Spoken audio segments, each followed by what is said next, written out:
교회 여러분 안녕하세요. 오늘도 수요 말씀 묵상 시간이 되었습니다. 오늘도 우리가 갈라디아서의 말씀을 같이 읽으면서 율법과 은혜에 대해서 또 율법으로 사는 것과 약속을 붙들고 믿음으로 사는 것에 대해서 같이 나누게 되길 원합니다. 오늘 우리가 같이 나눌 말씀은 갈라디아서 3장 19절부터 29절 말씀입니다. 제가 읽어드리도록 하겠습니다. 그런즉 율법은 무엇이냐? 범법함으로 더하여진 것이라. 전사들을 통하여 한 중보자의 손으로 베푸신 것인데 약속하신 자손이 오시기까지 있을 것이라. 그 중보자는 한편만 위한 자가 아니나 하나님은 한 분이시니라. 그러면 율법이 하나님의 약속들과 반대되는 것이냐? 결코 그럴 수 없느니라. 만일 능히 살게 하는 율법을 주셨더라면 의가 반드시 율법으로 말미암았으리라. 그러나 성경이 모든 것을 죄 아래 가두었으니 이는 예수 그리스도를 믿음으로 말미암는 약속을 믿는 자들에게 주려 함이라. 믿음이 오기 전에 우리는 율법 아래 매인 바 되고 계시될 믿음의 때까지 갇혔느니라. 이같이 율법이 우리를 그리스도께로 인도하는 초등교사가 되어 우리로 하여금 믿음으로 말미암아 의롭다함을 얻게 하려 함이라. 믿음이 온 후로는 우리가 초등교사 아래에 있지 아니하도다. 너희가 다 믿음으로 말미암아 그리스도 예수 안에서 하나님의 아들이 되었으니 누구든지 그리스도와 합하기 위하여 세례를 받는 자는 그리스도로 옷 입었느니라. 너희는 유대인이나 헬라인이나 종이나 자유인이나 남자나 여자나 다 그리스도 예수 안에서 하나이니라. 너희가 그리스도의 것이면 곧 아브라함의 자손이요 약속대로 유업을 이을 자니라. 아멘. 교육은 오늘 우리가 같이 읽은 말씀은 율법과 은혜 그리고 율법과 약속 중에서 우리가 은혜와 약속으로 살아야 한다는 것을 말해주고 또 율법이 어떤 것인지도 우리에게 말씀해주고 있습니다.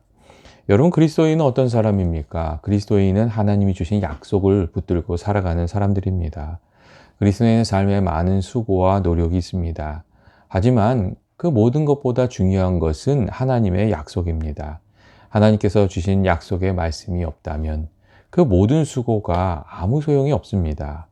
하나님께서 만나 주시겠다는 약속이 없었다면 우리가 하나님께 나아가서 예배하는 것이 아무 소용이 없고 또 하나님께서 우리가 기도할 때에 우리와 가까이 해주시고 만나 주시겠다는 우리 기도를 들어주시겠다는 그 약속의 말씀이 없으면 우리가 수고하면서 부르짖어 기도하는 것이 아무 소용이 없습니다. 하나님의 약속이 있기 때문에 우리 믿음 생활이 의미가 있고 또 우리가 그 약속을 믿고 살아가는 것입니다.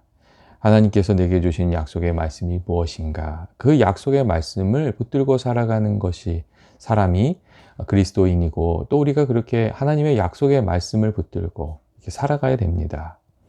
그렇다면 하나님께서 우리에게 주신 율법은 어떤 것입니까? 오늘 말씀은 율법에 대해서 이렇게 여러 가지로 이야기해 주고 있는데 오늘 말씀을 보시면 먼저 사도 바울이 이 율법은 범법함으로 더해진 것이라고 이렇게 말해주고 있습니다. 여러분, 범법한다는 것이 무엇입니까? 이 사람들이 죄를 짓는 것을 말합니다. 이 범법함이라는 단어, 이 파라바세오는 바른 길이 아니라 곁길로 가는 것을 의미합니다. 하나님께서 가르쳐 주신 그 길이 아니라 다른 길로, 곁길로 가는 것. 그것이 범법하는 것이라는 겁니다. 특별히 이 범법함이란 단어를 이해하기 위해서는 큰 혼란을 생각하는 것이 도움이 많이 됩니다. 이 폭동이나 전쟁이 일어나면 여러분 어떤 일이 일어납니까? 법이 없는 상황이 되면 큰 폭동이 일어나고 악이 행해집니다. 그리고 그때 가장 큰 피해를 보는 이들은 힘없고 약한 이들, 어린아이와 여성이나 의지할 데가 없는 나그네와 같은 그런 존재들이 큰 피해를 보게 됩니다. 이 율법이 범법함으로 주어졌다는 것은 하나님께서 죄로 인한 혼란을 잠재해 오기 위해서 이 율법을 주셨다는 것을 의미합니다. 혼란한 상황으로 인해서 더 큰 악이 일어나는 것을 막기 위해서 하나님께서 법을 세우시고 그 선을 넘지 않도록 만드셨다는 것입니다. 예를 들어서 눈에는 눈, 이에는 이라는 법에도 이 하나님의 뜻이 있습니다. 이 다른 사람의 눈을 상하게 하면 내 눈도 상하게 될 줄로 알고 이 다른 사람의 눈을 내 눈처럼 아끼라는 하나님의 뜻이 있고 또한 눈을 상했다고 해서 분노에 휩쓸려 다른 사람의 생명을 빼앗는 일이 없도록 하라는 그 하나님의 뜻이 거기에 있습니다. 이 눈에는 눈이란 눈, 그 이에는 이라는 그 말에는, 그 법에는 이 억울함을 없게 하시려는 그 뜻도 담겨져 있지만, 그것이 단순히 그 복수를 정당해 주는 그런 법은 아닙니다. 그 안에 하나님의 그 우리를 지키시려는 깊은 그 선하신 뜻이 있고, 우리가 율법을 잘 살피면 율법을 통해서 하나님께서 우리에게 말씀해 주시려고 하는 하나님의 뜻을 우리가 알 수 있습니다. 하나님께서 우리에게 무엇을 기뻐하시는지, 또 무엇을 싫어하시는지, 또 하나님께서 우리에게 무엇을 말씀하시고자 하시는지, 우리가 이 하나님의 뜻을 알 수가 있습니다. 하나님께서 시내산에서 율법을 이스라엘에게 주신 것은 이 하나님의 마음을 알고 하나님의 뜻을 알아서 깨달아서 살도록 하기 위하셨던 것입니다. 이 율법의 약속이 이 율법의 말씀들은 약속의 백성들이 하나님 약속을 따라서 살도록 그렇게 하나님이 주셨습니다. 그런데 율법이 이 하나님의 약속의 말씀을 떠나서 그 방향을 벗어나서 율법주의가 되면 많은 문제를 일으키게 됩니다. 여러분, 이 율법주의가 무엇입니까? 율법주의는 하나님의 약속과 그 은혜로 사는 것이 아니라 내 힘과 내 능력으로 의를 이루면서 살아가겠다는 것이고, 율법의 기준을 가지고 나를 비판하고 또 다른 사람을 비판하고 판단하면서 그렇게 살아가는 것을 말합니다. 이들은 다른 사람을 판단하면서 또 나 자신을 판단하면서 그것이 옳고 의로운 줄 압니다. 그런데 거기에 늘 많은 문제가 일어나게 되어 있습니다. 인간으로 할 수 없는 길을 할 수 있는 것처럼 오도하는 것이 그 율법주의이고, 하나님께서 율법을 우리에게 주신 뜻을, 그 진정한 의미를 그 오도하는 것이 율법주의입니다. 오늘 말씀을 보면 사도 바울이 그러한 율법주의의 문제점들을 지적하기 위해서 아주 많은 표현을 동원하고 있는 것을 우리가 또 그래서 알 수가 있습니다. 먼저 율법은 약속하신 자손이 오시기까지 있을 것이라는 말로 19절 보면 그 말씀이 있는데, 율법이 한시적으로 이렇게 주어진 것이라는 것을 이렇게 지적하고 있고, 또 21절의 말씀을 보면 능히 살게 하는 율법을 주셨더라면 의가 반드시 율법으로 말미암았으리라는 말로 이 율법의 한계성도 이렇게 지적하고 있습니다. 이 구절들은 율법 안에 살리는 능력이 없고, 율법을 통해서 의롭게 될 수 있는 사람이 아무 사람도 없고, 또 진정한 문제 해결의 길은 율법이 아니라 예수 그리스도 안에 있는 하나님의 은혜이고 또 하나님의 사랑이라는 점을 이렇게 간접적으로 이야기해 주는 그런 구절들입니다. 이 세상에 많은 사람들이 법으로 문제를 풀려고 합니다. 중국의 제가백가 중에서 이 법과라는 사상을 주도했던 이들도 여러분 그랬습니다. 이 법과는 순자에 의해서 시작되고 한비자가 정리를 했고 이사에 의해서 실질적으로 적용이 되었던 사상인데, 이들은 법을 엄격하게 적용함으로 세상의 문제를 해결하려고 또 세상을 통일하려고 했습니다. 이들은 정말 강력한 법을 시행했고, 그래서 이 법과 사상을 근간으로 했던 진나라가 이 천하 통일의 그 위협을 이룰 수 있었습니다. 하지만 그들의 성공이 그렇게 오래가지 않았고 한순간에 무너지게 되었는데, 그 이유는 법 자체의 문제라기보다는 그것을 만들고 따르고 집행해가는 이들이 너무나도 부족하고 죄 많은 인간들이었다는 것에 있었습니다.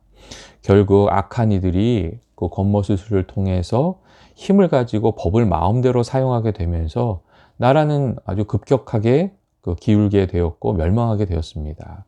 그리고 이 법과 사상을 통해서 그 전국을 통일하는 데 도움이 되었던 이사 같은 사람은 정말 고문 중에 목숨을 잃게 되었습니다. 법으로 일어섰지만 거듭나지 못한 인간의 손 안에서 법이 악이 되고 끝까지 의를 이룰 수가 없었다는 것입니다.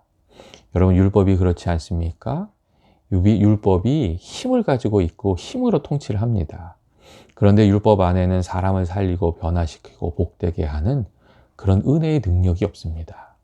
근본적으로 인간의 그 문제를 해결할 수 있는 능력이 그 안에 없다는 것입니다. 그래서 율법으로는 구원받을 길이 없다고 그렇게 이야기하고 있습니다. 그래서 또 사도 바울은 율법은 예수 그리스도 그리스도께서 오시기까지이며 우리가 구원의 은혜를 누리는 것은 예수 십자가 보혈과 그 은혜, 하나님께서 우리에게 약속하신 약속을 붙들고 살아가는 길에 있다고 그렇게 말해주고 있습니다. 율법에 구원의 길이 없고 구원의 길은 예수 십자가의 안에 있다고, 주님의 말씀을 따라가는, 또 예수님을 통해서 우리에게 주신 그 약속의 말씀을 따라가는 곳에 있다고 이렇게 성경이 우리에게 늘 말해주고 있습니다. 그렇다고 해서 사도 바울이 율법의 무용론을 얘기하는 것은 아닙니다. 21절 말씀에도 그런 점이 나와 있는데, 사도 바울이 율법이 하나님의 약속들과 반대되는 것이냐? 결코 그런 것이 아니라는 그런 이야기를 하고 있습니다. 율법 안에 하나님의 계획하신 기능이 있다고 사도 바울이 이야기하고 있는 것이고, 그것은 우리로 하여금 죄를 깨닫게 하고 더 나아가서 죄인된 우리를 그리스도께로 인도하는 것이라고 그렇게 말해주고 있습니다. 다시 말하면 율법을 통해서 우리가 우리 내면에 있는 죄와 허물을 깨닫게 되고, 또 인간적인 한계를 겸손히 받아들이게 되고, 또 우리 마음이 낮아져서 하나님의 은혜를 간구하는 사람이 되게 하는 것, 그게 율법이 가지고 있는 기능이라는 것입니다. 22절에 그 성경이 모든 것을 죄 아래 가두었으니 라는 구절은 그러한 이야기를 하고 있습니다. 율법 아래서 우리가 우리 자신의 한계와 죄인됨을 깨닫게 된다는 것을 의미하고 있고, 24절에 율법이 우리를 그리스도께 인도하는 초등교사가 된다는 말도 그런 뜻입니다. 율법 아래서 우리의 한계를 발견하고 겸손하게 되면 예수님을 구하는 사람, 또 하나님의 은혜를 간구하는 사람이 된다는 그런 의미입니다. 율법이 우리를 우리 자신의 교만에서부터 벗어나게 해줍니다. 우리 내면에 있는 죄를 비판하고 정죄하고 드러내서 우리를 그리스도께로 인도해 주는 겁니다. 그래서 율법의 기능을 거울과 같은 것이라고 이야기합니다. 거울을 통해서 우리 자신을 비춰보고 우리 자신을 알게 되는 것과 마찬가지로, 우리가 율법의 말씀을 통해서 우리 안에 있는 죄를 죄로 알게 되고 하나님의 의가 무엇인지도 깨닫게 되는 것입니다. 만일 거울이 없으면 우리가 우리 자신을 쉽게 알 수 없는 것처럼, 우리가 율법이 없으면 우리 자신에 대해서 바르게 알 수 있는 길이 많지 않습니다. 그런데 거울이 있기 때문에, 율법이 있기 때문에 내 나약함, 내 허물, 내 거짓됨, 내 위선이 다 드러나는 것이고, 또 겸손히 하나님 은혜를 의지하면서 살아가게 되는 것입니다. 이 나를 비판하는 마음은 점점 사라져가고, 용서하는 마음도 생기고 하나님의 긍휼을 구하는 마음이 되는 것, 그것이 율법이 우리를 그리스도께로 인도하는 그 기능을 감당하는 그런 것입니다. 그러한 점에서 오늘 말씀은 율법이 하나님의 약속과 그 은혜와 반대되는 것이 아니라고, 약속과 은혜의 길을 간접적으로나마 돕는 도구라고 그렇게 말해주고 있습니다. 율법을 통해서 우리의 죄를 깨달을 때 십자가 은혜가 얼마나 우리들에게 귀한 것인지를 우리가 알게 된다는 것입니다. 반면에 우리가 스스로 의롭다 하면서 살아가면 우리 죄가 우리 안에 그대로 있게 되고 하나님의 은혜를 우리가 누리지 못하고 살아가게 됩니다. 예전에 제가 존경하는 목사님께서 예수님께서 말씀하셨던 부자 청년의 이야기를 하셨던 적이 있으셨습니다. 목사님은 먼저 부자 청년의 이야기를 들려주셨어요. 그 한 부자 청년이 예수님께 와서 내가 무엇을 하여야, 어떤 선한 일을 하여야 영생을 얻겠습니까? 그렇게 물었고, 예수님께서 생명에 들어가려면 계명을 지키라고 그렇게 말씀해 주셨다는 이야기입니다. 예수님께서 그렇게 계명을 지키라고 말씀하시자 부자 청년이 또 물었잖아요. 그러면 무슨 계명을 지켜야 되냐고. 그래서 예수님께서 10계명을 쭉 얘기해 주셨죠. 살인하지 말라, 간음하지 말라, 도둑질하지 말라, 거짓 증언하지 말라, 내 부모를 공경하라, 그리고 내 이웃을 내 자신과 같이 사랑하라 하신 것이 이게 계명을 들려주셨습니다. 그런데 그때 청년이 자신이 그런 것은 다 지켰다고, 무엇이 더 부족하냐고 예수님께 아주 당당하게 물었고, 예수님께서는 그때 내가 온전하고자 할진대 내 소유를 팔아서 가난한 자들에게 주라고, 그리고 나를 따르라고 이렇게 말씀해 주셨다는 이야기입니다. 그리고 그 청년은 재물이 많아서 근심하면서 돌아갔다는 그런 이야기입니다. 그런데 그 이야기를 하시면서 목사님이 이런 줄거리의 얘기를 하셨습니다.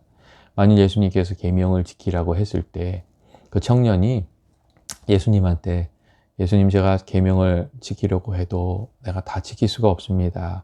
실수 많고 어리석고 부족한 제가 어떻게 해야 하겠습니까? 만약 그렇게 물었다면 아마도 예수님께서 수고하고 무거운 짐진 자들아 다 내게로 오라, 내가 너를 쉬게 하겠다, 그렇게 말씀해 주셨을 것이고, 청년은 주님의 은혜 안에서 사는 삶을 살게 되었을 것이란 겁니다. 그런데 청년이 자신이 율법을 다 지켰다고 그렇게 교만함을 보이니까 예수님께서 율법의 길로 의롭게 될 수 없다는 것을 깨우쳐 주시고, 그 청년이 가졌던 자기 자신에 대한 허상을 일깨워 주시기 위해서 가장 부족한 점을 지적하셨던 겁니다. 내 가진 것을 다 팔아서 나누어 주고 나를 따르라고 그렇게 말씀하셨다는 겁니다. 이 율법이 아니라, 내 의가 아니라 하나님의 은혜를 의지하면서 살아야 한다는 것을 깨우쳐 주시기 위해서 예수님께서 그렇게 말씀하셨다는 것이었습니다. 여러분, 율법이 무용한 것은 아닙니다. 하지만 우리가 율법주의로 살면, 내 의로 살고 또 율법을 가지고 이렇게 지적하고 그런 삶을 살면 반드시 절망하게 되어 있습니다. 반면에 우리가 율법을 통해서 우리의 연약함을 깨닫고 주님을 의지하고 은혜를 의지하면서 살아가게 되면, 그 약속의 말씀을 의지하면서 살아가게 되면 하나님께서 우리들을 인도해 주시는 그 은혜의 길이 열립니다. 그렇기 때문에 우리가 또 율법 아래, 초등교사 아래 사는 삶에 머물러 있어서는 안 됩니다. 율법 안에서 우리 자신을 밝게 깨달아서 예수 십자가의 은혜로 우리가 좀 나아가면서 이렇게 살아야 됩니다. 그것이 하나님께서 우리에게 율법을 주신 이유이고 뜻이고 우리에게 원하시는 것이기 때문입니다. 그런데 때때로 예수를 믿는다고 하면서도 여전히 율법 아래, 초등교사 아래 머물러 있고자 하는 이들이 있습니다. 하나님의 그 은혜로 나아가 십자가 은혜를 붙들지 못하고 살아가는 겁니다. 율법의 정죄 아래서 그런 이들은 늘 하나님께서 책망하시진 않을까 전전긍긍하면서, 하나님께서 심판하시지는 않을까 두려워하면서 그렇게 살아갑니다. 그런데 그렇게 사는 것은 하나님께서 원하시는 삶이 아닙니다. 우리의 연약함을 인정하고 부족함은 회개하고, 또 우리가 주님의 은혜를 의지하면서 나아가면 주님께서 우리를 용서해 주시고 우리를 다시 회복시켜 주신다는 그 약속의 말씀을 의지하면서 나아가는 삶, 그것이 하나님께서 우리에게 원하시는 삶입니다. 그리고 그렇게 믿음으로 살아갈 때 하나님께서 약속해 주신 그 풍성한 삶도 우리가 살아가게 됩니다. 오늘 말씀을 보면 그 사도 바울이 우리가 율법이 아니라 믿음으로 살 때 하나님의 은혜 가운데 살게 된다는 것을 또 이야기해 줍니다. 먼저 우리가 그 약속의 말씀을 붙들고 살아갈 때 십자가 안에서 믿음으로 의롭다 하심을 얻게 될 것이라고 그렇게 이야기해 줍니다. 24절에 믿음으로 말미암아 의롭다 함을 얻게 함이라, 그런 이야기를 해 줍니다. 율법은 늘 우리를 정죄하지만 예수 십자가 보혈의 그 은혜를 의지하고 약속의 말씀 의지하면서 나아가면 주께서, 하나님께서 성령으로 우리를 깨끗게 해주시는 은혜가 있다고 그렇게 이야기해 주고 있습니다. 또한 우리가 믿음으로 그 약속의 말씀 붙들고 나아갈 때 하나님의 자녀가 되는 은혜도 누리게 된다고 그렇게 얘기해 주고 있습니다. 26절 말씀을 보면 그리스도 예수 안에서 우리가 하나님의 아들이 된다, 딸이 된다, 그런 말씀이 있고, 28절을 보면 그리스도 예수 안에서 우리가 하나가 된다는 그런 말씀도 있습니다. 주님의 은혜 가운데서 우리가 하나님의 가족이 되고 그 하나님 안에서 하나 되어 살아가게 된다는 그런 말씀입니다. 그리고 마지막으로 사도 바울은 우리가 믿음으로 살 때 하나님의 유업을 이어가는 이들이 될 것이라고 그렇게 말씀해 주고 있습니다. 29절을 보면 너희가 그리스도의 것이면 곧 아브라함의 자손이요 약속대로 유업을 이을 자라고 그렇게 말해주고 있습니다. 하나님의 자녀가 돼서 하나님의 일을 하며 하나님이 주신 권세를 누리며 이렇게 하나님의 그 자녀로 살아가게 될 것이라고 그렇게 말해주고 있습니다. 율법이 아니라 하나님의 약속의 말씀을 믿고 의지하면서 살아갈 때 우리가 약속의 자녀가 되어 하나님 약속하신 은혜와 복을 누리면서 살아가게 됩니다. 우리가 율법으로 은혜를 누리고 복된 인생을 살게 되는 것이 아닙니다. 세상은 점점 더 복잡해 가고 있고 날마다 새로운 법이 만들어지고 있습니다. 그런데 우리가 분명히 알아야 될 것은 우리가 법으로 억울함을 줄일 수는 있을지 몰라도 법으로 하나님 원하시는 가정, 하나님 원하시는 교회, 하나님 원하시는 공동체, 하나님 원하시는 세상을 만들 수 없고 하나님이 주신 은혜도 누리면서 살 수가 없다는 것입니다.